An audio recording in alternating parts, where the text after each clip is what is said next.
right. Well, look at this. It's just like you're in class. I'm going to start on page 191, line. Oh, wait a minute. Is that where I'm going to start? Yeah. Let's start on page 191, line 315. That's where period 4 was. They were the furthest behind, but everybody was right around the same spot, and it won't kill you to hear it again, but I'm going to start there.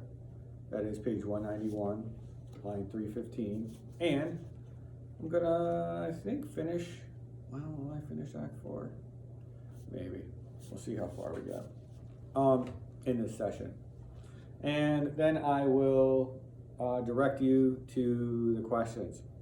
I know I gave you all a copy of the questions on Friday, right to the end of Othello.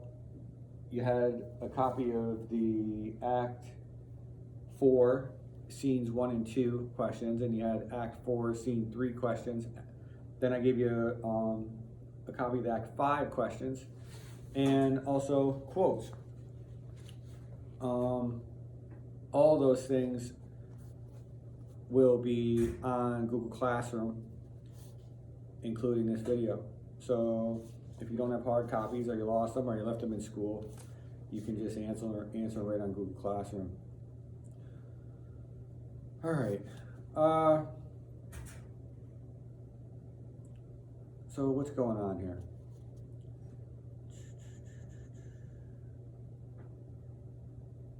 Oh yeah. So Lodovico, that is Desdemona's uncle, right? He's there on the island. He is, he's really shocked by Othello's behavior. He hit Desdemona, and he says this isn't the guy that he's heard about, this great general, and he wants to know what's wrong with him. He's questioning whether or not, Othello is fit to rule.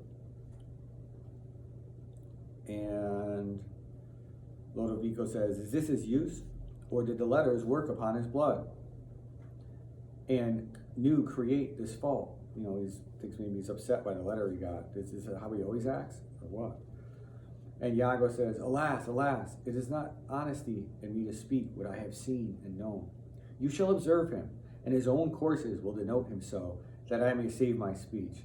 Do but go after, and mark how he continues, right? Mark means to watch, right?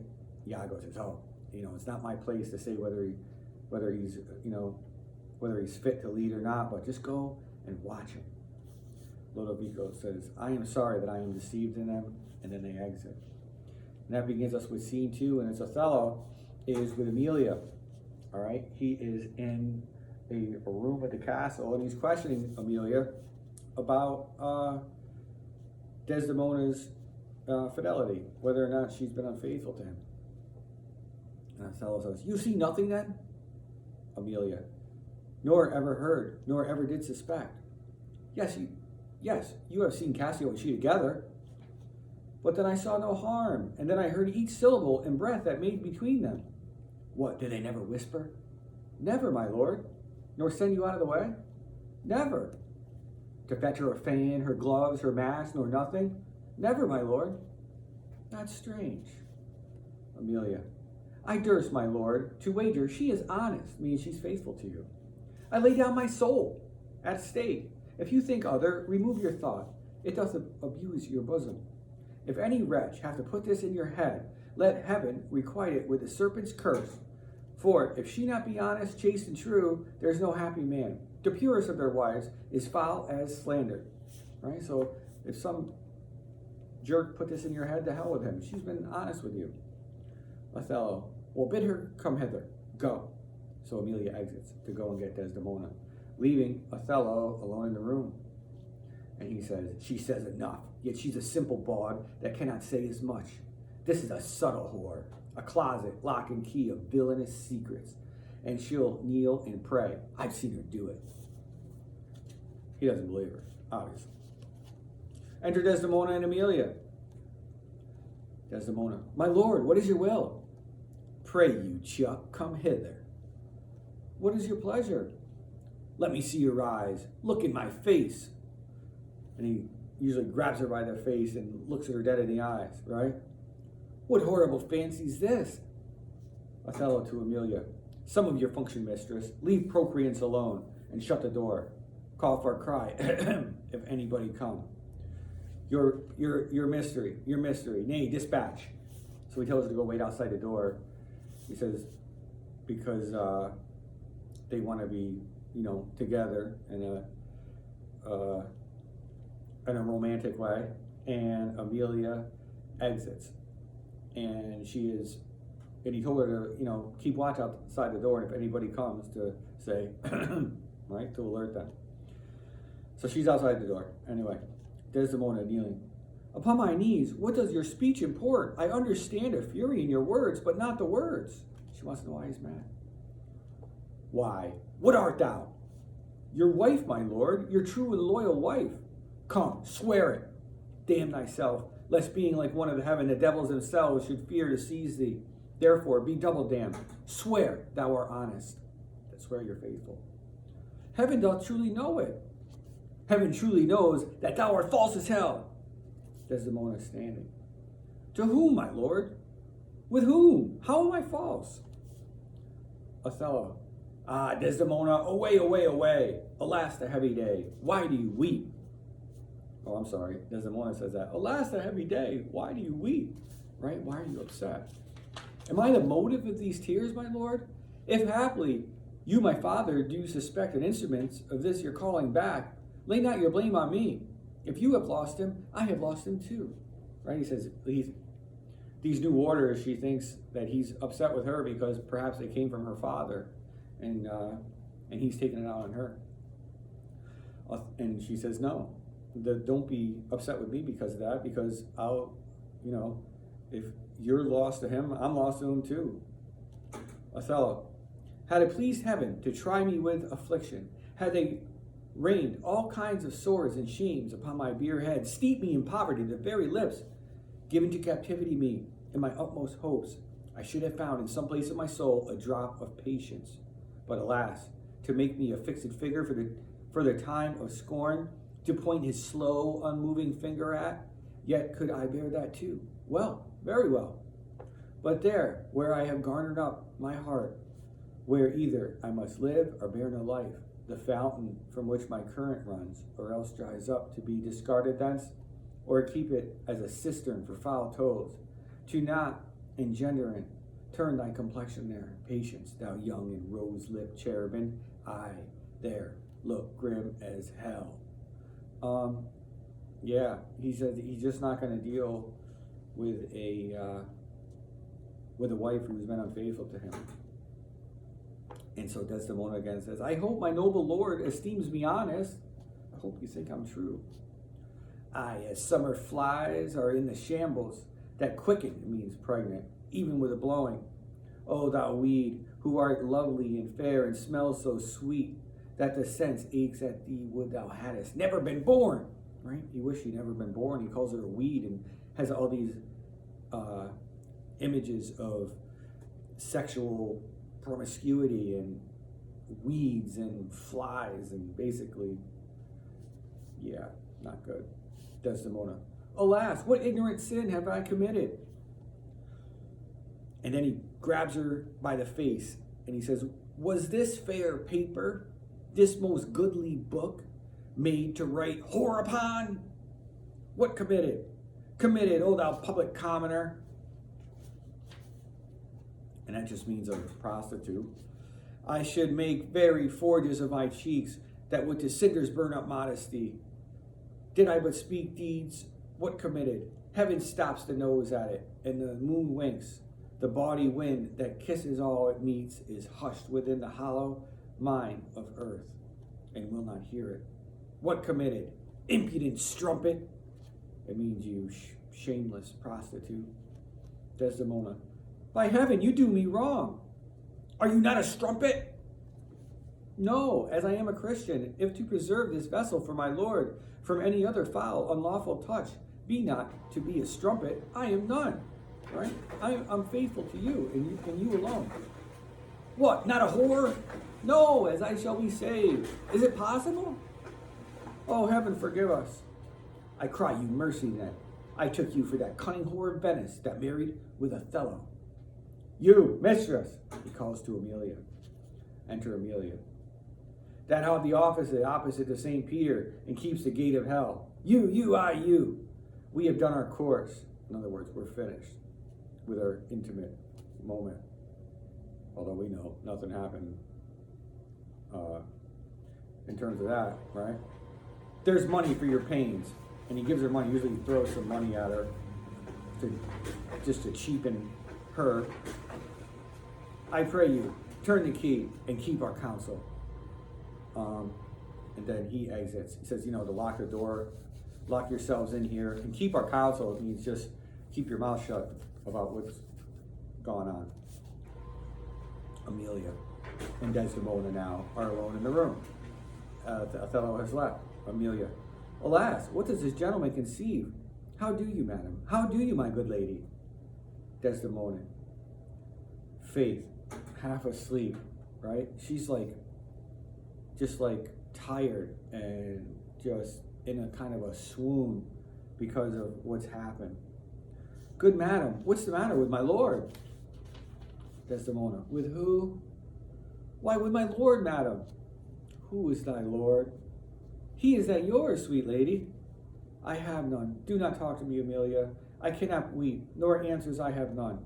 But what should go by water? Prithee, tonight, lay on my bed my wedding sheets. Remember, and call thy husband hither, okay? Thy husband. She wants to see Iago, and she wants her wedding sheets put on her bed. Remember that stuff. And Amelia says, here's a change indeed. And she exits, right? Leaving Desdemona alone in the room, and Amelia has gone to get Iago. And then later that night, she's going to put the wedding sheets on Desdemona's bed. And Desdemona's alone in the room. He says, "'Tis meet, I should be used so, very meet. How have I behaved that he might stick the smallest opinion on my least misuse?" All right? She doesn't understand, why he's behaving this way. So enter Iago and Amelia. So they come back, Amelia comes back with Iago. And Iago, phony as heck, all right? What is your pleasure, madam? How is it with you? I cannot tell. Those that do teach young babes do it with gentle means and easy tasks. He might have chid me so, for in good faith I am a chiding to chiding. He's talking about the way Othello treated her. What's the matter, lady? Amelia, she chimes in and says, Alas, Iago, my lord hath so behorred her, called her a whore, thrown such despite and heavy terms upon her as true hearts cannot bear. Am I that name, Iago? What name, fair lady? Desdemona. Such as she said my lord did say I was. Desdemona can't even say the word whore. So Amelia does it for her. He called her a whore, a beggar, and his drink could not have laid such terms upon his callet. That means his prostitute, right? No one talks like that to women. Why did he do so? Desdemona. I do not know. I am sure I am none such. Do not weep, do not weep. Alas, the day. Amelia. Has she forsooth so many noble matches? Her father and her country and her friends to be called a whore? Right? Think about everything that she did, right? She gave up her father, her friends. She had tons of other male suitors, and she gave it all up to be the bride to Othello and be treated this way. Would it not make one weep? Desdemona, it is my wretched fortune. Then Iago, in pretended outrage, beshrew him for it. How comes this trick upon him? But Iago knows how this trick came upon him, right? Desdemona, nay, heaven doth know. Amelia, I will be hanged if some maternal villain, some busy and insinuating rogue, some cosseting slave to get some office, have not devised this slander. I will be hanged else. right? She's saying, who is this this awful rogue who did this villain? All right, there's got to be somebody who is behind all this. And we see the irony start to unfold here, because it's Iago and he's sitting right there. This irony will continue to build. Iago, fear, there is no such man. It is impossible. Desdemona, if any such there be, heaven pardon him. Amelia, a halter pardon him. That means be hanged. This guy should be hanged. And hell gnaw his bones. Why should he call her whore? Who keeps her company? What place, what time, what form, what likelihood? The more is abused by some most villainous knave, some base, notorious knave, some scurvy fellow. O heaven, that such companions thou dost unfold, and put in every honest hand a whip to lash the rascals naked through the world, even from the east to the west. Iago, he gets a little nervous because they're loud. Speak within the door, right? Keep it down. Amelia, not listening. Oh, fie upon them. Some such squire he was that turned your wit with the seamy side without, and made you suspect me with the more. In other words, it's got to be the same kind of jerk who told you that I had slept with Othello in the past. Remember, because Iago thought that Amelia was with Othello. Well, yeah, that's what she's talking about. So they had discussed this before. Iago had, confronted her about it. And, Amelia brings that up right in front of Desdemona. That's got to make Iago feel probably embarrassed and upset. And Iago says, you're a fool. Go to. Like, in other words, get out of here. Alas, Iago, what shall I do to win my lord again, right? Desdemona, ironically, asking Iago what to do. Good friend, go to him. For by this light of heaven, I know not how I lost him. She kneels. Here I kneel.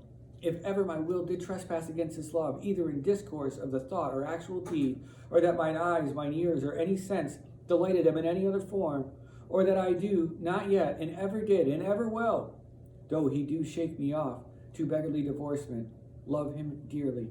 Comfort, forswear me. Right? She's swearing that she was never unfaithful, that she'll love him forever. She stands up. Unkindness may do much.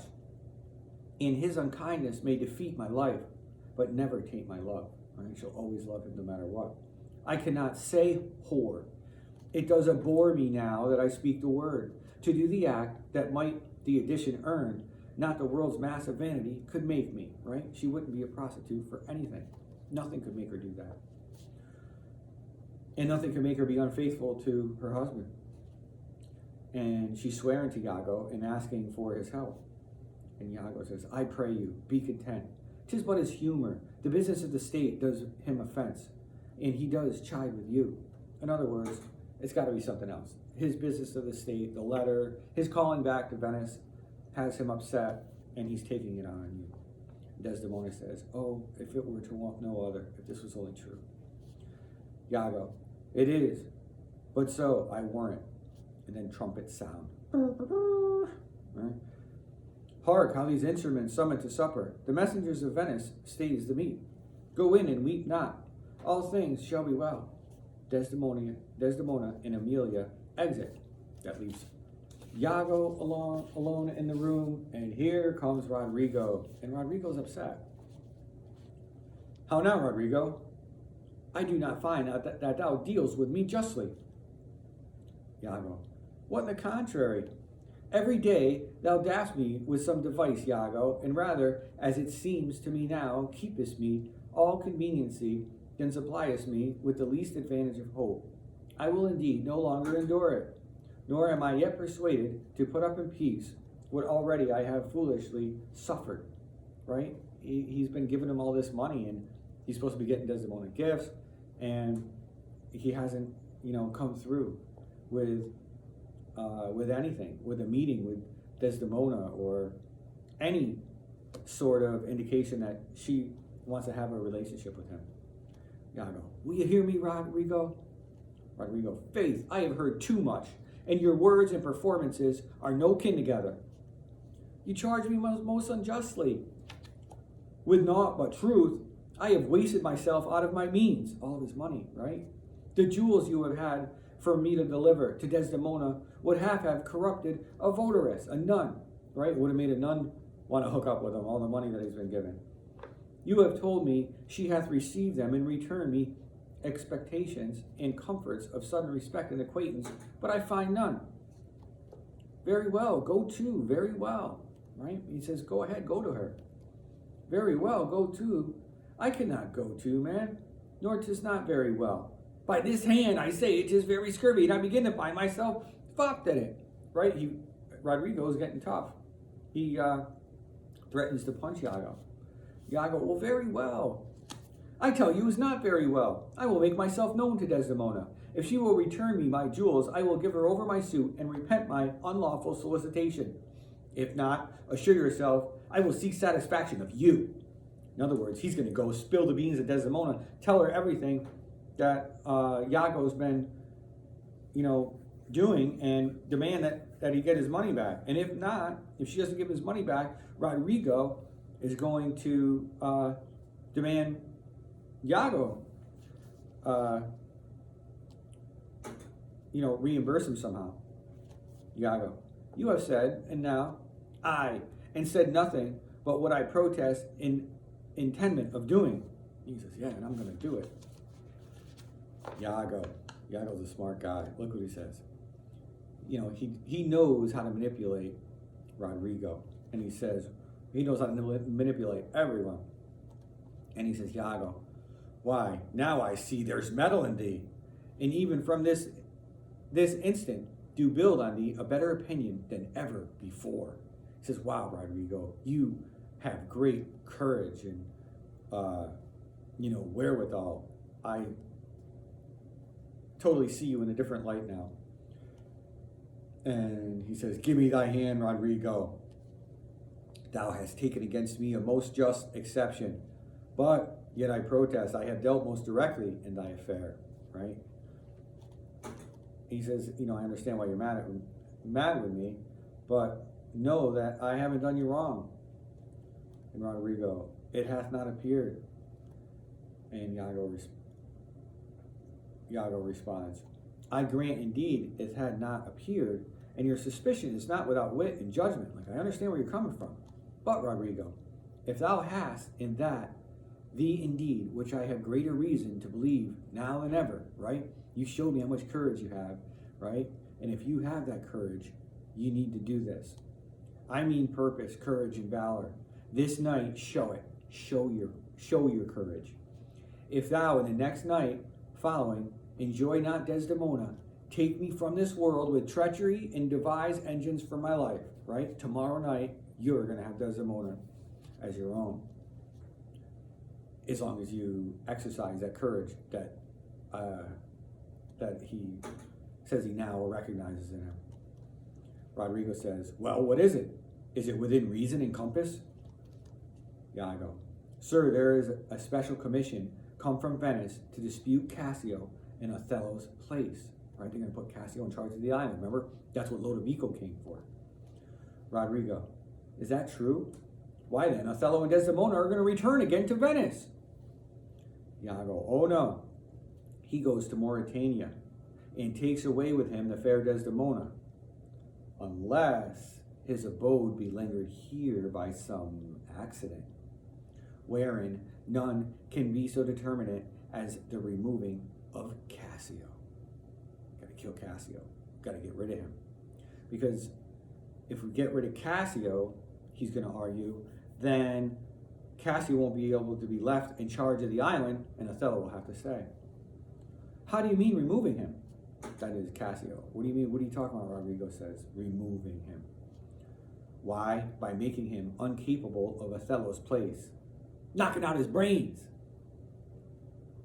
And that you would have me do? Aye. If you dare to do yourself a profit and a right, he sups tonight with a harlotry. And thither I will go to him, right? If you remember, Cassio is with Bianca, right? He says he's eating supper tonight with a harlotry, with a prostitute. And he's going to meet him there. Remember, he told Cassio that they had made those arrangements. He knows not yet of his honorable fortune. And Cassio does not know that he's going to be, he's been ordered to be put in control of the island when Othello leaves. If you will watch his going thence, which I will fashion to fall out between 12 and 1, you may take him at your pleasure.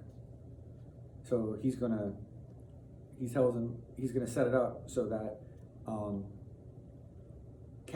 Cassio heads to Bianca's between 12 and 1, and Iago can take him out on his way there somehow. I will be near to second your attempt, and he shall fall between us, right? He'll be there to help in case he needs him. Take care of Cassio. Come, stand not amazed at it, but go along with me. I will show you such a necessity in his death that you shall think yourself bound to put it on him. It is now high supper time, and the night grows to waste. About it! Rodrigo. I will hear further reason for this, Iago, and you shall be satisfied. And they exit. Iago basically just tells him, there's more that I need to tell you. Like, you're doing the right thing by killing Cassio. Scene 3. Enter Othello, Lodovico, Desdemona, Emilia, and attendants. This is at another room in the castle. Lodovico. I do beseech you, sir, trouble yourself no further. Othello. Oh, pardon me. 'Twill do me a good walk.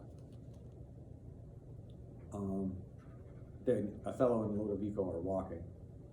Lodovico. Madam, good night. I humbly thank your ladyship. Desdemona. Your honor is most welcome. Othello. Will you walk, sir? Oh, Desdemona. Desdemona. My lord. Othello. Get you to bed on this instant. I will be returned forthwith. Dismiss your attendant there. Look to it be done.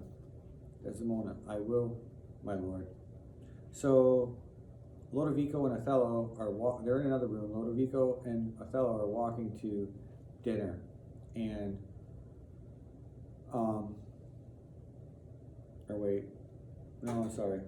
it's after dinner, and I don't know where they're going, but they're leaving, and he sends Desdemona and Emilia to bed, and he tells Desdemona to get ready for bed and send Emilia away, and then they leave, leaving Emilia and Desdemona in the room. Emilia says to Desdemona, of course, how goes it now? He looks gentler than he did, right? Looks a little better. He says he will return incontinent, it means right away, and hath commanded me to go to bed, and he bade me to dismiss you. Dismiss me? It was his bidding. Therefore, good Emilia, give me thy nightly wearing, and adieu. We must not now displease him. I wish you had never seen him. So would not I. My love doth so approve him, that even his stubbornness, his checks, his frowns, prithee, unpin me. I have grace and favor in them. So she's helping her get undressed and dressed in her pajamas. Emilia, I have laid those sheets you bade me on the bed, right? You asked me to do. Remember, Desdemona said, go get Iago before and put my wedding sheets on my bed. Well, she did that. Desdemona, all's one, good faith. How foolish are our minds. If I die before thee, prithee, I beg you, shroud me in one of those same sheets, right? If I die before you, wrap me up in those sheets. Emilia, come, you talk. And then Desdemona begins to tell her this story about her mother's maid. My mother had a maid named Barbary. She was in love, and she loved proved mad and did not forsake her. She had a long song of willow. An old thing it was, but expressed her fortune. And she died singing it. That song tonight will not go from my mind. I have much to do, but to go hang my head all at one side and sing it like poor Barbary. Prithee, dispatch. Emilia. Shall I go fetch your nightgown? Desdemona. No, unpin me here. You know, she's getting dressed. And Desdemona says, this Lodovico is a proper man. Amelia, a very handsome man. Desdemona, he speaks well. Amelia, I know a lady in Venice would have walked barefoot to Palestine for such a touch of his nether lip. She obviously thinks this Lodovico is very attractive. And Desdemona singing, the poor soul sat sighing in a sycamore tree, sing all green willow, her hand on her bosom, her head on her knee, sing willow, willow, willow. The fresh streams ran by her, and she goes on. And basically, this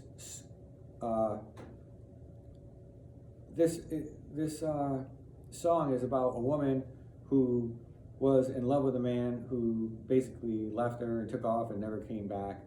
And the willow, this willow song, sing willow, willow, willow. The willow is a symbol in Shakespeare's time of disappointment in love. So it's definitely, and this woman, Barbary, this maid who used to sing this song, died singing it, and Desdemona can't get it out of her head for whatever that may portend. So we'll skip down to like line 57. Hark! Who is that knocks? Amelia, it's the wind. And then she continues to sing. And then, so get thee done. Good night. My eyes do itch. Does that bode weeping? Does that mean I'm going to be sad? Is that a sign? My eyes itching? Amelia, 'tis neither here nor there. Desdemona, that's line 65. Line 66. Desdemona, I have heard it said so. Oh, these men.